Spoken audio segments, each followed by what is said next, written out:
take us further from our very supportive and beautiful Manila City Vice Mayor Angela Lane G.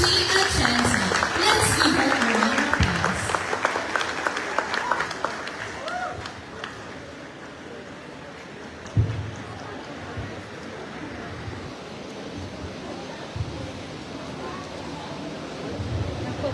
Good morning! Morning! Masaya kami na nandito kayo ngayon at graduate kayo. Palakpakan nyo yung mga sarili. And more than anything, itong oportunidad na ito ay naging posible dahil sa ating napakagaling na atali ni Senior Misco Moreno Dumuro. So, palakpakan po yun! And of course, ang MTSW, na siyang gumawa ng paraan para maging posible ito at ang ating mga kasama sa TESDA. Alam niyo, sa totoo lang, kami na lang ang panilior isang bagay na personally nalagit sa aking puso ay nag-root. Dahil para sa akin, pag kayo ay natuto at magkaroon ng confidence at inspired kayo na magnegosyo o matuto ng bagong skills para kumita ng pera, naniniwala ako, you are one step closer to success. And kung ito, mga natutunan nyo ngayon, alam ko kakayanin nyo ng kumita ng pera kahit na kayo lang mag-isa. Kaya, make the most out of this opportunity. And today, alam ko, mabibigyan kayo ng patulong sa inyo.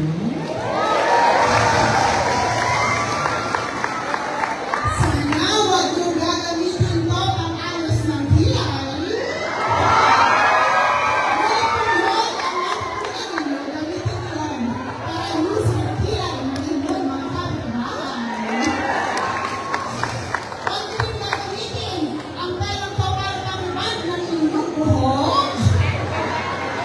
Gamitin ito para i-reband o masabihin ang inyong mga kasama dyan sa inyong barangay para kayo ay kumita ng pera.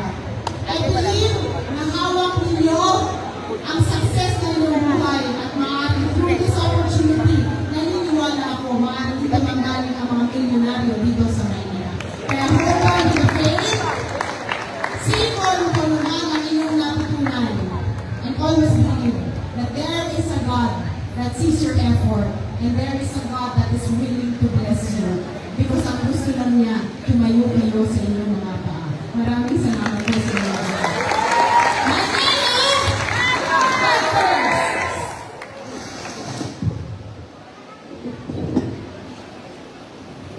At sa umaga po ito, ibinibigay ko sa inyo ang ama ng lungsod ng Maynila. Siya rin po ang dahilan kung bakit meron tayong Yormi sa mga bata at MMBC, ito po yun sa mga batang Maynila. Ang ama ng lungsod ng Maynila, Yorme Isko Moreno Dumuro.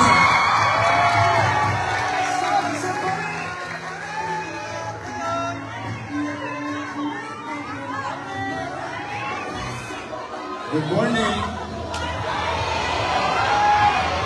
Hi. Hello. Parang excited na kayong lumapag ah. Well, una, salamat sa Diyos. Ano man ang hirap sa buhay na kinangarap natin, ay salamat pa rin sapagkat ito tayo magkakasama, malusog kayong lahat. And I'm happy and proud to each and every one of you because you have acquired skill that can be used na para maiayos, mapagtagumpayan ninyo at matugunan ninyo ang inyong pang-araw-araw na kakailanganin sa buhay in the coming days. I'm really happy and proud that the city continued to produce. This is now the 5th batch of qualified, skilled individuals produced by the city government and certified by our partner in national government. Palakpakan natin ang TESDA.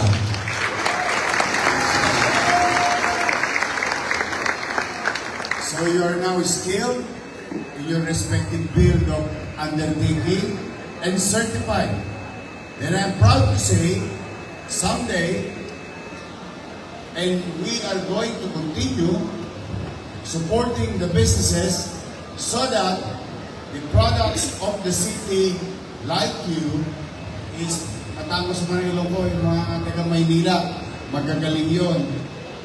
Magagaling magmasahe, magtimpla ng kape, mag-manicure, at pedicure. Hindi sila, ano tawag doon?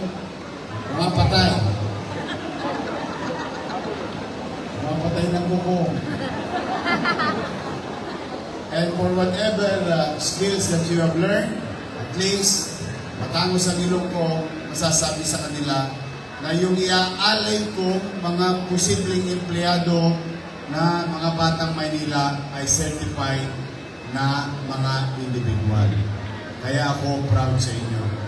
This is our second batch for the year, but we have already done 5 batches. So, ito yung lagi ko sinasabi na anuman ang meron ang Maynila bilang pamahalaan.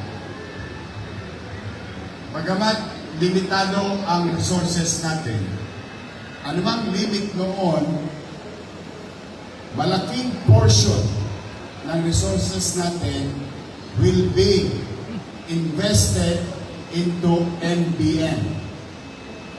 Minimum Basic Needs.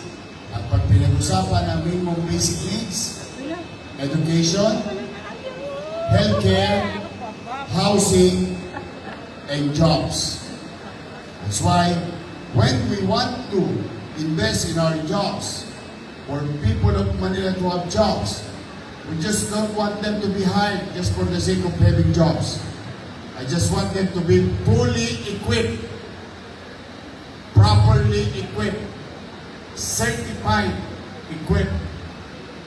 And yan ay bagay na aking ipagpapapuri sa ating mga taga-NDSWD dahil sila hindi lang natin kasama pag may tagulan, pag may sunog, pag may aberya, kundi kasama natin sila to develop our citizen.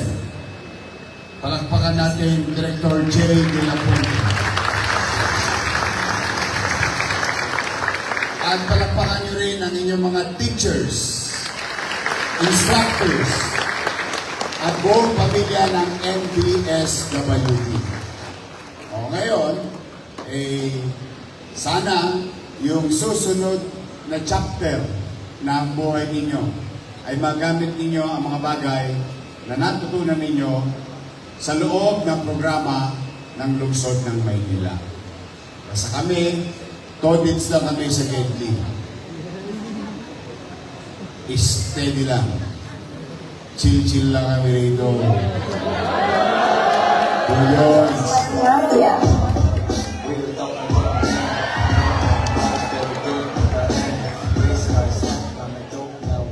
Diba? Kasi anuman ang gulo na nangyayari, kalinduhan, minsan magkaibigan, magkaiba ng pananaw, nag-away pa. Yung pinag-awayan nila, wala namang pakialam sa kanila. Pagkamat naman nangyayari ito, basta sa Maynila, may gobyerno sa lungsod ng Maynila. We will continue to govern.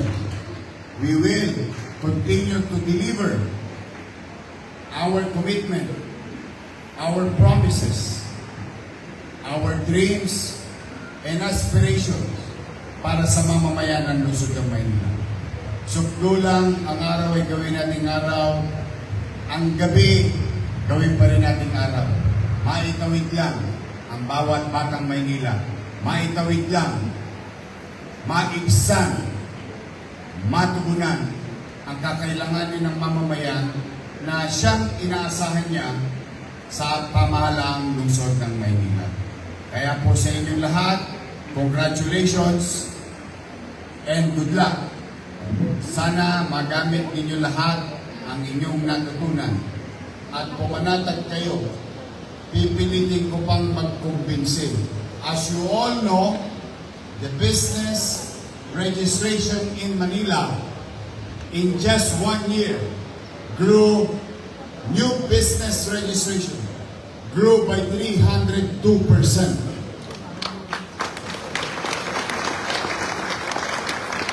More business, more jobs. Tama ba? More business, more jobs. Pagdating ng December 31, yung mga business na yun, yan ba? Oh, yan ba sila ng buwis? Tama mali? Nakapagbigay ka na ng trabaho, at yung binigay mong trabahante, ikinatatangos ng ilong mo, sapagkat proud ka dahil alam mo, fully and certified equipped yung particular na individual na yun. At the end of the day, sila'y bumenta, nagtagumpay, o yan ba sila ang kanilang obligasyon sa city, at yung obligasyon naman na yun, gugulong natin ulit through services. It's the full ecosystem of governance. Kaya, magbubuti po ako, pipilitin ko po mag-inam lagi. At diawa ang Diyos, someday, somehow, at least, kung hindi nyo man abutin, kasi hindi natin alam kung gaano pa tayo katagal babangon, makakabangon. Hindi nyo man abutin, at least, sa salin lahi ninyo, kasi yung iba sa inyo mukhang dalaga pa. Pero mukhang dalang-dala na rin. Dalang-dala na rin sa jowa. Yung iba sa inyo magkakapamilya, maninirahan, lalaki sa Maynila. And there will be a very good government for them. But for now, we have to work together. Kailangan tayo lahat, hindi lang ako, tayong lahat, pilitin natin magbuti para na sa ganon, yung susunod na salinlahin natin may maayos naman at mas magandang kinabukasan na kakarapin. Let's do this for ourselves, for our family, and the future citizens of Manila. Kaya po, pipilitin ko lagi maging episyente sa pagkasta ng limited resources ng ating pamahalang lungsod. But for now, let's just enjoy the moment, and you should proud of yourself. Marami kayong katambay, kaibigan, kapitbahay. Malamang busy sila sa ibang bagay. Pero kayo, minabuti ninyong dagdagan ang inyong kaalaman para sa inyong ikabubuhay at kabuhayan. Kaya, you should be proud of yourselves. Then, you tell others, sabihan nyo sila, kung gusto nila, nung nakamit ninyo sa pamahalang lungsod, isabihin nyo, lagi silang welcome sa pamahalang lungsod. Nandito lang kami, the program is there. All you have to do is grab it. But you did. Kaya I'm proud of you. Okay, mamaya, pag-uwi ninyo, sino mga taga-district 1? Nasa kama. 2, 3, 4, 5, 6. O kita ninyo, layo pa ng biniyahe ninyo. Di napagastos kayo.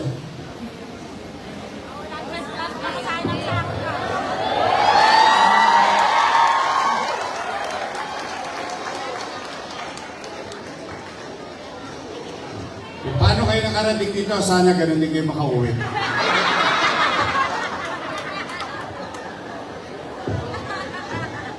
I love you.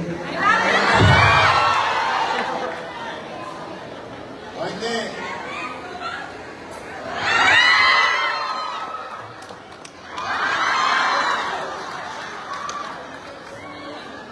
Sarap talaga lambingin ng Manileño. Eh. Wala. Nakakawala kayo ng pagod at sakit na katawan. But for now, okay, 2 things. Mamaya, pag uwi ninyo, meron kayong grocery kahit papaano. Everything. Pangalawa, you're now skilled. You're now going to look for jobs or job opportunity in the city. Next year, ito pinakamalaki. Ginawa natin to nung una natin termino, bumagal nung nawala tayo, kinausap ko ulit yung may-ari, and I told them the same rules that I did in the first term, and then binilisan nila. Next year, there will be at least 10,000 people, new jobs. Just one business will hire about 10,000 people. And I told them, sabi ko, baka pwede naman makisuyo habang inaakap namin kayo sa Maynila, habang binibigyan namin kayo ng alpombra sa dadaanan ninyo para maghanap buhay sa Maynila. Isa lang ang pakisuyo ko. Pwede ba i-hire ninyo mga taga Maynila? And they agree. At least 80% ng jobs is Manileño. Next year, cross finger, umabot, bubuksan na ang SM Harrison Plaza.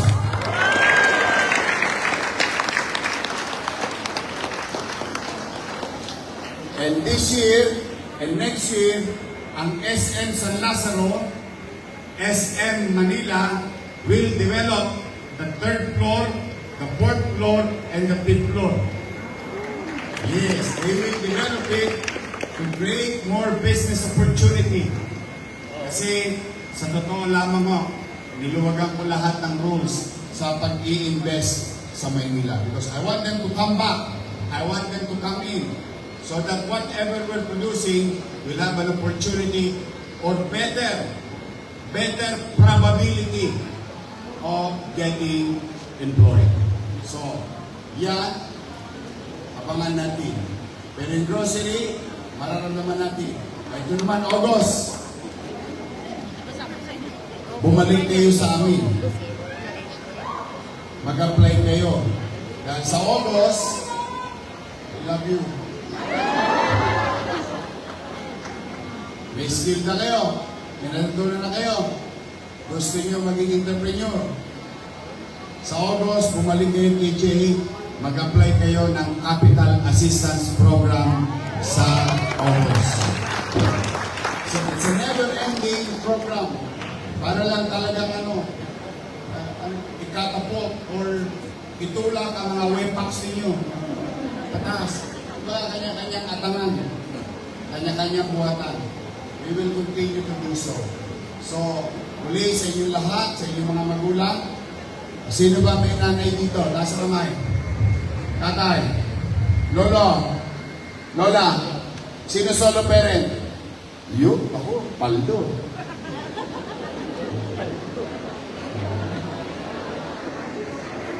I don't know kung nalaman nyo na yung announcement ko the other day.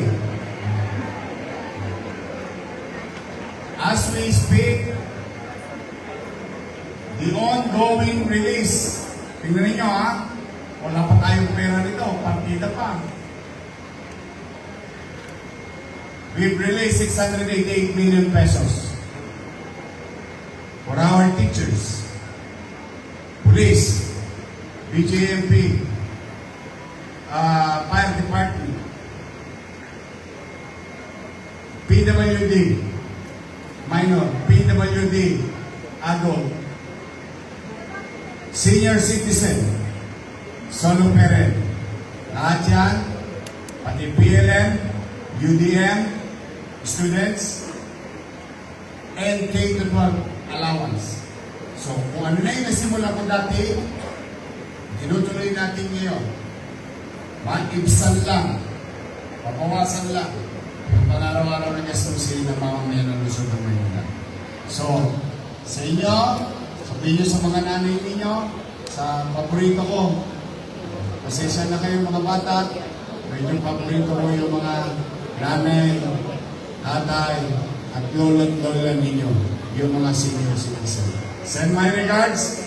Come on, Nay. Ano yung sinasabi ni Yorme na lubi-lubi?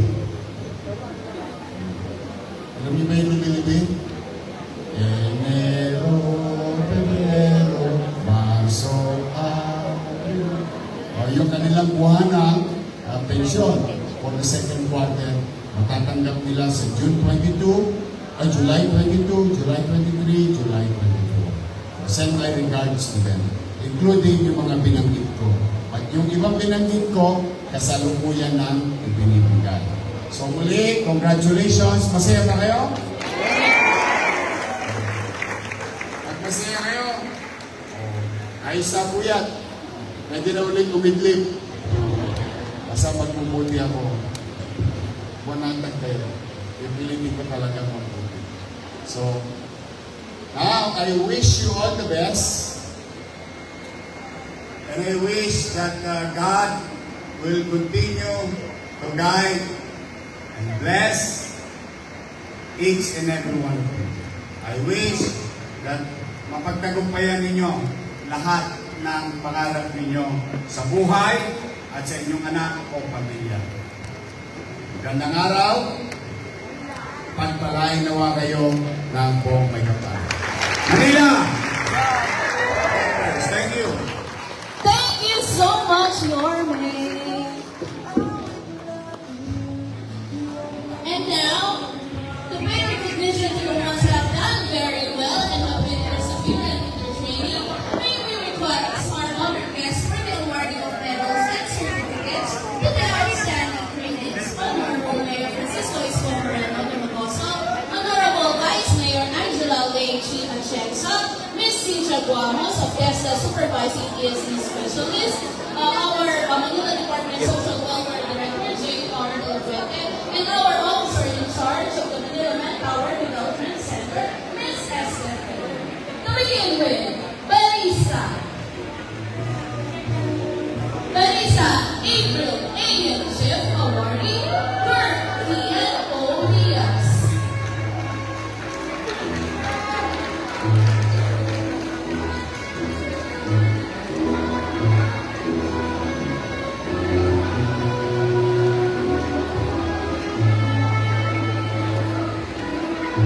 Barista May A.M. Chef Awardee, Carla May E. Leon.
Pio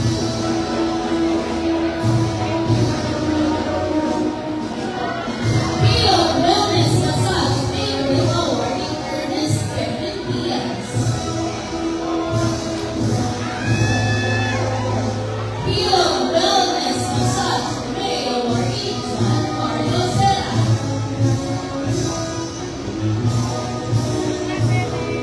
From Housekeeping Mayor Mayor Chef awarding Jericho M. April PM Chef awarding Melody Aguilar.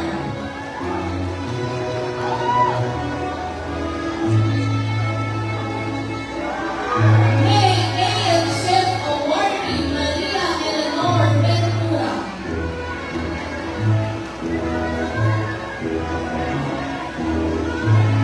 Housekeeping May PM Chef awarding Christine Joy PC.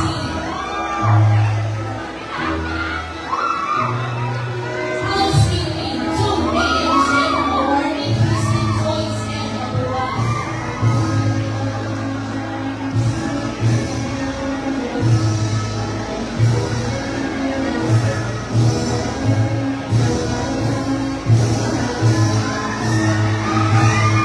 Housekeeping to AM Chef awarding Chris and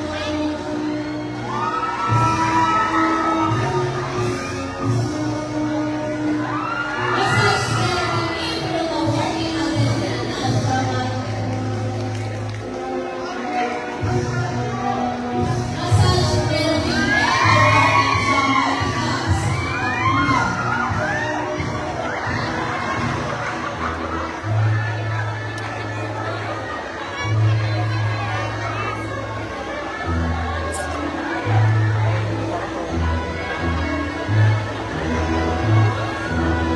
Massage Therapy June awarding Ms. Anthony Madrigal Jr.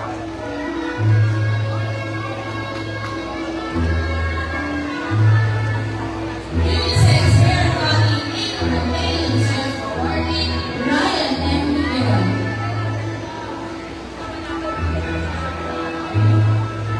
Unisex Hair Cutting April PM Chef awarding Jenny Rose Soriano.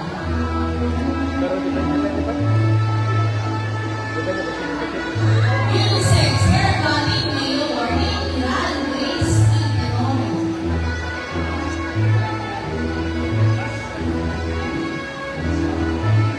And lastly, Unisex Hair Cutting June awarding Divine Grace Alenda.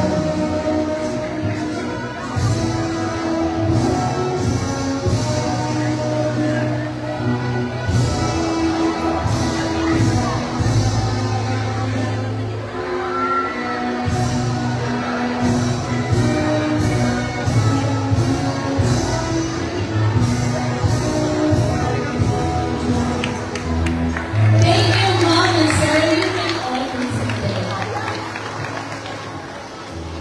Maraming salamat po. Congratulations to the awardees of second quarter 2020.